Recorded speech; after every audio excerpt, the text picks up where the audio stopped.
Hawks बे का जिन, सच्ची कहानी।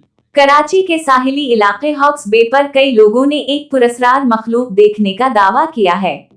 मकामी माही गीरों का कहना है कि रात के वक्त समंदर के करीब एक लंबे कद का साया नजर आता है, जो कभी चलता है और कभी अचानक गायब हो जाता है। कहा जाता है कि कई साल पहले एक माहीगीर रात के वक्त तन्हा समंदर के किनारे बैठा था। अचानक इसे ऐसा लगा जैसे कोई इसके पीछे खड़ा है।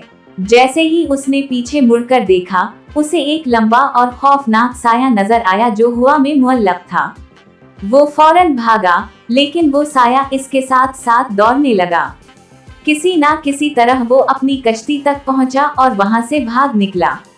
अगली सुबह जब वो कश्ती के पास दोस्तों के साथ वापस आया तो इसकी किश्ती पर अजीब निशान बने हुए थे, जैसे किसी के लंबे नाखूनों ने उसे खोंचा हो।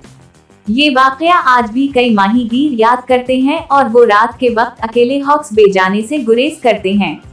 कुछ लोगों का मानना है कि वो कोई जिन था जो वहां रहता है और अपनी जगह पर किसी को पसंद नहीं करता। ये कहानी हकीकत है या वहम, इसका कोई सबूत नहीं, लेकिन जो लोग वहां जा चुके हैं वो दावा करते हैं कि वो जगह वाकई पुरस्कार लगती है।